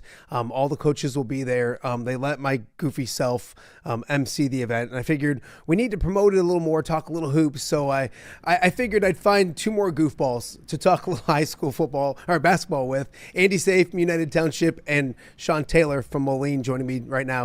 Fellas, I appreciate you doing this. I know you guys got busy mornings of like naps and coffee and donuts and stuff like that, so I appreciate your time. Thanks for having us. 2 out of 3 ain't bad. Coach, Sean, I'll start with you. And I want to talk about the banquet itself. It is a fun thing. We've done it for a long time. You've done it. I don't want to age you here and make you sound old, but you were at Quincy, doing it at Quincy, and then obviously at Moline. It is a fun night to get together and play nice, I guess, before the battles start on Friday nights. Yeah, it's been going on a long time, and there's been some funny coaches and some good stories, and it's fun to read Coach Massey. He printed an article about, I think, Duncan Reed and Coach Leggett going at each other, and it was fun, and it brings back memories and just makes you think how lucky you are to be a part of this conference, and that you still have people that want to do this and people that want to hear it and people that want to come to it. You kind of talk about that because that's the thing. There's not a lot of conferences in the state of Illinois that are getting together and having a meal and chatting. Is that what's special about the Western Big Six, Sean? Is that we still do these kind of things and we still see the same people there every year supporting high school athletics? Yeah, and it's just important. I think it's basketball and football in the fall is really important to this league and to the schools that are in it. And I think that shows in events like this and on Friday nights for us that people come to the games and are enthusiastic about it. And, so sorry about the bell. No, it's school time. Go boys. Andy, I'll go to you because you're newer in the Western Big Six, but you probably knew about it being in the area at Rock Ridge and everything else. What's it been like going to the Western Big Six banquet? And like Sean says, how do you approach it? Because you guys all know each other and battle each other every Friday and some Tuesday nights. What's it like getting together and talking shop before the real fun begins? I mean, I'd always take the approach less is more. I know Coach Taylor's going to steal the show, so I just kind of go there and learn from him and, hopefully pick up a few tricks of the trade. But it's fun just to kind of celebrate before we get into the heat of it. I always say the rivalries are what make the Western Big Six, special. It seems like you got a rivalry with everybody. But then to go there and kind of hang out and see each other in a different light, like you said, crack jokes and have fun. It definitely it definitely is appreciated and something that we look forward to as a staff every year. I feel like, Andy has the advantage when it comes to or maybe more enjoyment, because you haven't heard all of Sean's jokes every single year. Like, I've done this for so long that I'm like, he'll start a joke and I'll be like, all right, I know where this one's going, but it hits every time. That's the beauty part of it. Andy, talk about this week, because practice gets going for real, all of those kind of things. It's got to be exciting every year. I know that it's nerve-wracking. You have questions. You want to know certain things. What is this week like when it comes to you guys, your program in high school basketball? Well, I'd be lying if I didn't say I absolutely hated this week. We had 64 kids try out for our fresh soft team on Monday and Tuesday. So we let, 30 plus kids go. You really don't get to start practice. Today will be kind of our first real day of practice. We had pictures for 2 hours yesterday, which I loved. And then, we're still a little beat up from football. So like I was telling you earlier, we're just kind of figuring stuff out right now and kind of taking a slow, steady approach, which as a coach, it kind of drives you nuts, especially at the start. But I could kind of tell driving into school today that you have a different energy when you're coming to work, right? Because you got basketball on your mind. You got, what do we need to do? What didn't we do well? What can we do better? And how can we get there as quickly as possible? So it's just a bunch of different emotions, and you're kind of getting pulled different directions. But I wouldn't change it for the world. I'm so blessed to be able to be in this profession and to be here at UT. But the first week's definitely a challenge, at least for me. I mean, it's probably pretty easy for Sean by now. He just kind of waves his magic wand and everything goes where they need to go, and the wins happen. But still a little young, still a little new to this coaching thing. So we're figuring it out as we go. Sean, I want to go to you because, and again, I don't want to age you, but this isn't your first week of high school practice. What was this week like for you? And I know it's exciting every year, whether it's way back year one or if it's this year right now. Yeah, if it's not exciting, you shouldn't be in it. It's a great time of year. I mean, I get home every night. My wife said, "How was practice?" And I said, "We're undefeated still." So I think it's a good week. Everybody's optimistic. Everybody's sort of happy with playing time. So it's a fun week. I think kids have enthusiasm. It's easy to get them juiced up for practice. The dog days haven't got here, so the first week is always fun and exciting. And then you try to build on it and get better. Like Coach Saey said, you got a lot to work on. I think every coach is saying that. You're seeing good things, but you're seeing a lot of stuff that you're not doing well, and a lot of stuff that you have to put in before the first game. Well, Coach Saey, you talked about the rivalries in this, and you look around the conference, and I think that's what makes it special too, is the rivalries, but the coaches too. I mean, each and every night you're game planning against somebody who knows what they're doing. And I know I'm being nice to Sean by saying that, but it's true what he does. So can you talk about that? Because what's it like as a Western Big Six coach, knowing you're not going against talented teams, but you're game planning against guys that kind of been doing it and know what they're doing?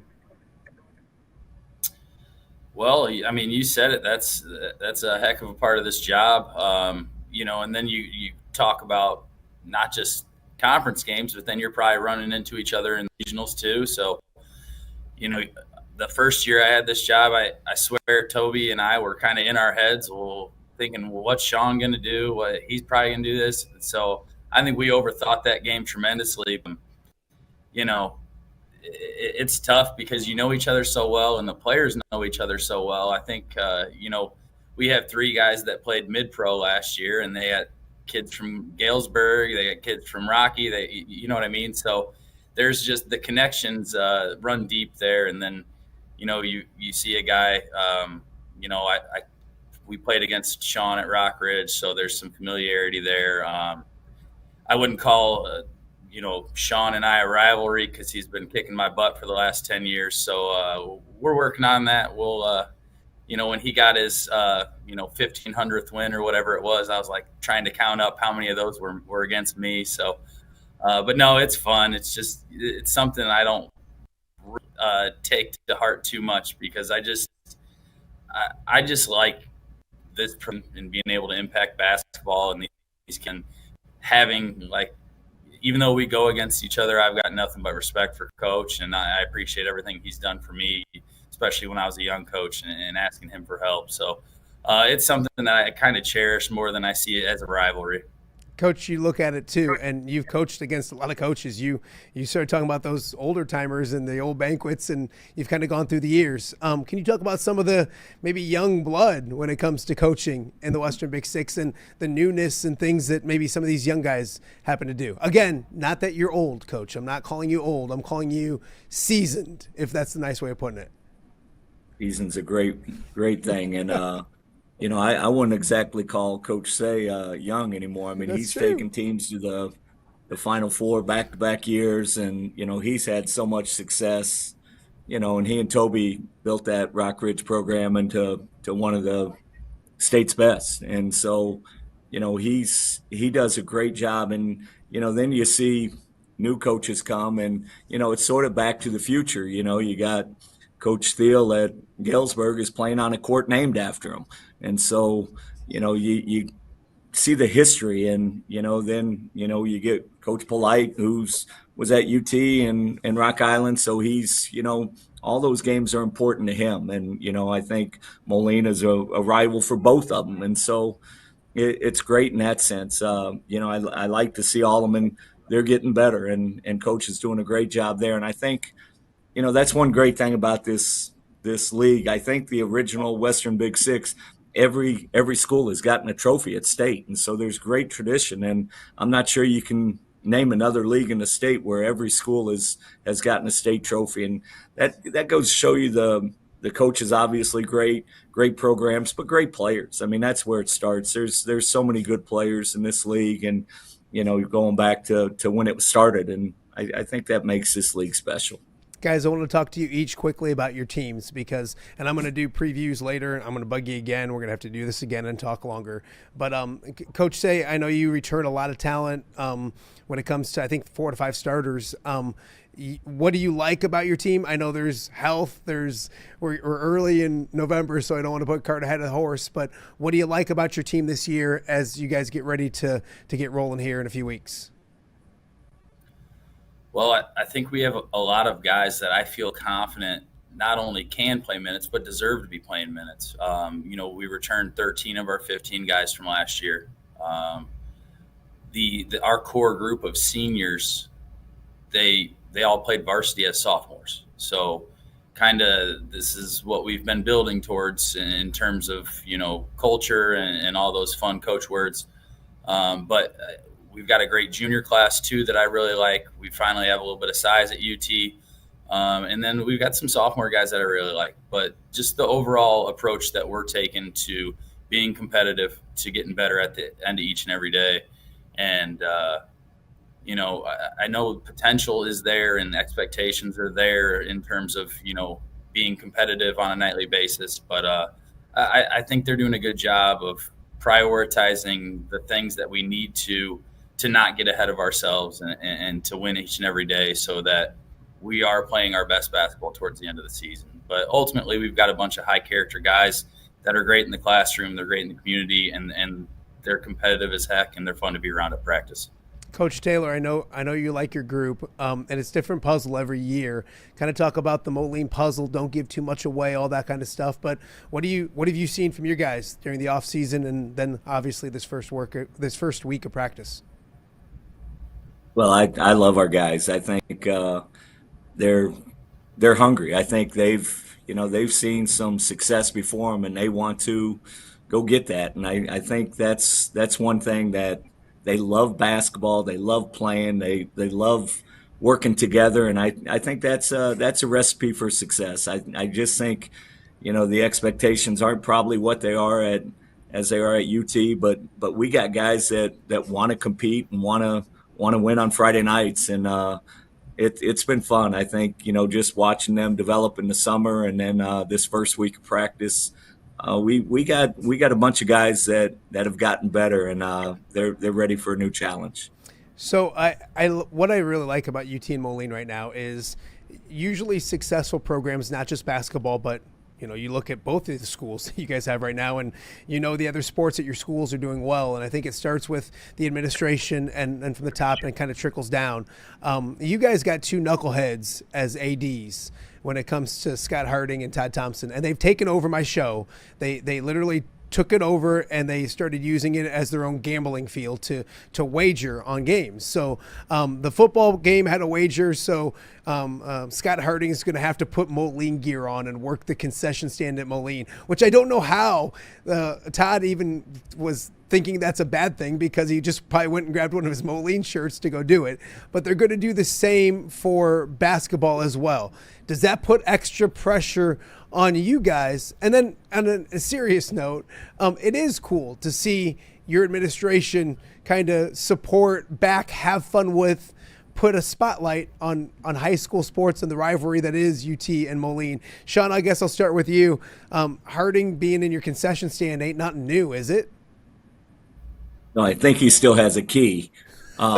So he ought to be able to get in there and, maybe he can give some of the free candy bars back that he's taken. But I think we're blessed to have two great ADs. I mean, Todd Thompson is the absolute best. He loves sports, but most of all, he loves the kids. I think that just comes through on a daily basis with his interaction.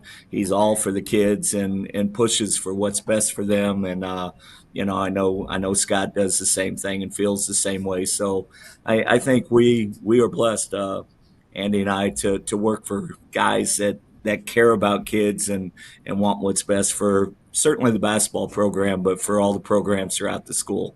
Andy, I was worried that Scott Harding was going to ruin everything over there. He hasn't messed things up yet?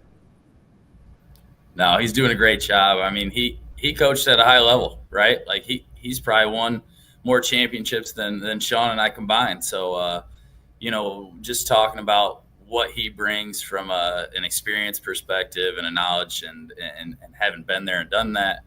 And then you talk about our principal was a head basketball coach at East Peoria. Our assistant principal used to be the head football coach here. Dr. Morrow used to be a coach. So it really is an administration that cares about, the culture of sports and how important sports are to the community and to the school. But also just like how important sports are to these kids and what it can do for them long term. So I've been really, really lucky to get to work with all of those people that I mentioned. And, Scott being the new head of athletics gave a little bit of energy to everyone and what we're doing, and, kind of got me excited about, where are we going to hopefully take the athletic program here at UT. So it's an exciting time when you talk about the start of basketball, but also the newness of Scott and his role. Sean, do you have any ideas for like what could be at stake for this next bet? They're going to do 3. They're going to do one in the fall, one in the winter, and then one in the spring as well. Any thoughts on what those idiots could do for a wager? Well, I'm sure alcohol will be involved at some point in time. Is that all right to say on this? Oh, absolutely. Absolutely. This isn't Hey, you've cursed on WQAD before with me. I'm not worried about never YouTube. Cursed in my life, damn it. Of course. And I was going to say losing coach shaves their head, but I think that would be a little bit more difficult for the luscious locks of Andy Saey up there. I don't know how much longer I'm going to have gets this it to there, pay. so I better keep it. Real quick, you both have players playing at the next level, and I love watching. What's one thing I enjoy, and I have nothing to do with it, but when you cover so many kids, you watch them go play at the next level in college, and you're like, this is awesome. Sean, I'll start with you. Is it great to sit back, and I'm not just talking about the Brocks and Owens that people know about. Your son is having a great career down at Monmouth despite his dad. Is it fun to keep track of those guys, and is it hard sometimes because there's a lot of guys doing a lot of great things at the college level? It's fun. It's not hard. I have a list of when they're playing, where they're playing, who they're playing. Every guy, and we have a lot that are playing right now, and obviously very proud of them, but more so happy for them because they've worked so hard to put themselves in a situation to be where they're at, and so for me, it's just more enjoyment and pride. You have it too, Andy. I saw Dom Roden had a great opener for Jordan Delp and Augustana the other night, and he talked about his defense and everything like that. You got guys from your Rock Ridge days, and then obviously from UT. It's got to be fun for you too. Oh, it's great. You're watching these kids live out their dream, right? So like you have a little bit of ownership in that, so the pride is just immense. Jace is actually on Kyle's team at Monmouth, so that's a cool little connection there. And then I got a little bit of a bone to pick with you, Matt, because I feel like you gave Jordan credit for Dom and his defensive prowess, but just completely forgot about me. And Jordan's an offensive-minded guy. He's never played defense in a day of his life. Jordan Delp doesn't play defense. Yeah, he's quick to take that credit. That didn't go unnoticed. You mentioned these kids living out their dreams. Yeah, college basketball's cool, but really isn't the dream to win 3 C-League Bettendorf championships? Isn't that really the dream of these kids?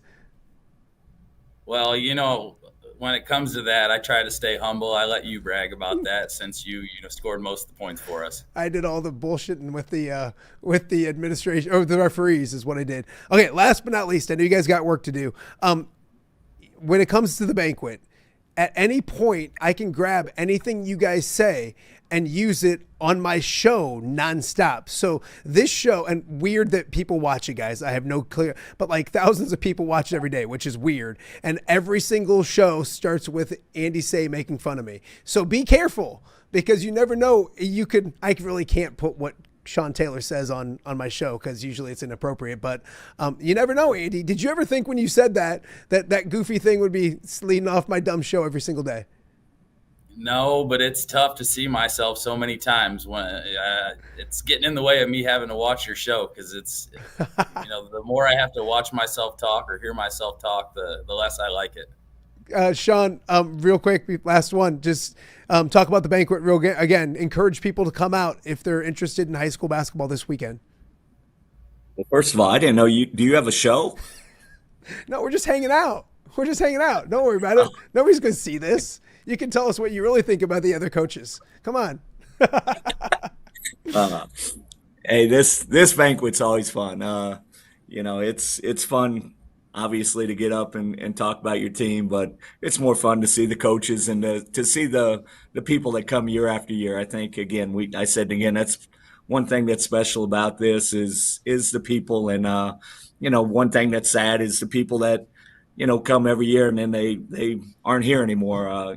Thinking of Hitter at Alleman and my man T-Lep at Quincy. But, this was important to those guys. T-Lep came with me every year for 11 years. And then, seeing Roger there every year, just the relationships that you develop because of these type of things. And I think that's one great thing about this league and certainly this banquet on Sunday. Well, Coach, go dust off your jokes. Andy, write some jokes. Find something. I'll send you some. We'll work on it. You'll do good. So don't just be mean to me. Be others as well. Like, I don't mind it. And no ear jokes, guys. That's low-hanging fruit. Like, yes, I have big ears. That's just lazy, right? You got to do something more than that. So I appreciate you both for coming on. Get back to work. We'll talk to you guys again soon. Thank you. All right. That is Sean Taylor from Moline and United Township's Andy Saey joining us on Off the Air with Matt Randazzo. Yes, Coach, it's a show. We do it every day. During your naps, you should watch and listen. It'd be fun. And again, I'd love to have everybody come out to Botanical Center coming up on Sunday. It's also Lions and Eagles that night. So I might be quick with my comments because I got a football game to go watch. But anyways, come out and join it and celebrate high school sports. We got a lot more to get to. You're watching OTA on a Friday right here in the Quad Cities. We'll be right back. Hello, Dan Pearson here of FCA. Our team is thrilled to support Off the Air with our good friend Matt Randazzo. We share the view of the power of sport when it comes to relationships, including the influence of the coach. FCA believes the coach is the most influential person in America. Matt celebrates local coaches and athletes. His content is informational, insightful, and inspirational. Our Fellowship of Christian Athlete team loves partnering with Off the Air with Matt Randazzo while we engage, equip, and empower coaches and athletes in our 23 counties. FCA, the heart and soul in sports. View from the West, the podcast covering Illinois high school football. It's going to be a hard-hitting game. It's going to be great football. Weekly analysis and reaction from around the western side of the state of Illinois. This is the game we had circled when the year started. Follow along on YouTube and subscribe wherever you listen to podcasts. It's big-time football out there tonight, and I know we can play big-time football. View from the West. We got you covered.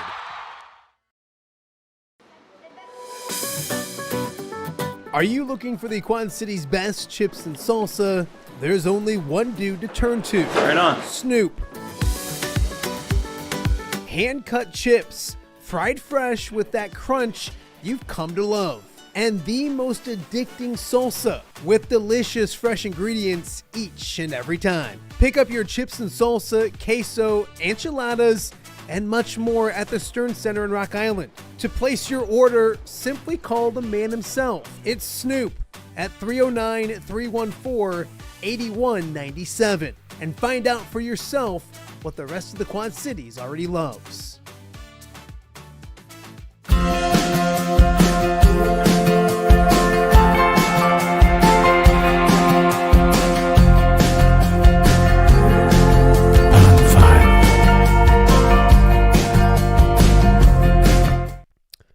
Welcome back to Off the Air with Matt Randazzo here on a Friday in the Quad Cities. TGIF, the weekend nearly here. Hopefully you enjoyed spending your morning with us here on OTA. The weekend is here for me, which is a beautiful thing. Although the weekend really isn't the weekend, I want to remind everybody coming up tomorrow, 12:30 on the Hawkeye Radio Network here in the Quad Cities. It's Vintage Radio 107.7 WQUD. New home for Iowa Athletics. Excuse me. Always doing the football games, also doing the Hawk Talks. They are carrying men's and women's basketball as well. So great new affiliate for the Hawkeye Radio Network. But the Hawkeye Tailgate Show, 12:30 at Big Grove Brewery in Iowa City. If you're out and about in the Iowa City area, stop by, get some lunch. Great time for lunch, great time for a drink. Check out the show. Tomorrow on the show, we'll have Pat Angerer. We'll have Cooper Koch in the house at Big Grove, hopefully after a victory over Xavier to talk about. And then we also have John Campbell, KCRG legend when it comes to sportscasting in the state of Iowa. John officially retiring. He retired a few years ago. Excuse me. And then he kept doing it like he always does, and now he's officially going to step down and be done and enjoy retirement a little more. So he'll join us for a couple segments. We also have a interview with TJ Hall, so a ton to get to. Come on out to Big Grove Brewery tomorrow and check out the Hawkeye Tailgate Show. 12:30 to 1:30 should be a ton of fun. Also tomorrow night, we will do a special post edition of Off the Air with Matt Randazzo. We'll wait for the Iowa game to get done and for Tom Kakert to get done with all his work, and we'll talk about hopefully an Iowa victory over USC, an Illinois victory over Maryland, and of course Iowa State with a bye week this week as well. Also, good luck to Augustana College. They have a home game, I think, against WashU coming up this weekend. A victory could get them that extra game as well. So looking forward to seeing how Augustana does this weekend and maybe one more week as well. So also want to remind everybody, the Nest Guest contest is up and going. Head to my social media on X. It's at Matt Randazzo. There's a link right there. Click on it. Share it with a friend or 10 people or whatever. You make your picks. Get them in by 11 o'clock on Saturday. The winner gets free food from Hungry Hobo, which is a beautiful thing. And we thank Hungry Hobo for being a great sponsor, not of just the show, but of course of the Nest Guest contest itself. So always appreciate excuse me, what what Hungry Hobo is doing for us here in the Quad Cities. I tell you what, I don't know about you guys, but that sickness is going around. I don't have it, I know, but I know my kids aren't feeling good. I know there's basketball players on my my basketball teams that I coach that have been sick and stuff. So I don't know what it is right now, but I got that little cough thing going on. But anyways, and then also last but not least, the OTA poll question of the day is up and going, and it's nothing to do with sports. It's very important to me, though. These things right here. Little W Christmas tree cakes. The greatest snack cake, the greatest snack in the history of the world. So that is the poll question. You can go on there and agree with me.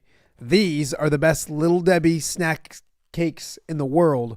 Or you can do Nutty Buddy or Fudge Rounds or like oatmeal cream pie, something like that. But these right here, the GOAT when it comes to snack cakes and snacks, especially this time of year. Get them. Everyone knows I love them. Get them because I'm planning on eating as many of them as possible, which is awful for my waistline, but it is what it is. So go weigh in on that. Let me know what you think. Think I'm crazy or not, whatever it is. So anyways, it's been a fun week. If you missed any of the shows, go back, check them out. It's been a bunch of fun this week as well. Great weekend coming up. We'll be back on Saturday night, tomorrow night, to recap a quick short version of the show to recap the college football. And then, of course, we'll be back on Monday with so much to talk about. The Iowa women on Sunday, the Bears on Sunday, Lions, Eagles, Sunday night football, all the college football. Illinois plays tonight, I believe, as well, coming off that big victory against Texas Tech. If you missed it, we had Ken Prince on yesterday talking all about that. So anyways, a lot to get to next week. Thank you guys for watching this week. Enjoy your weekend. We'll see you back here again on Monday.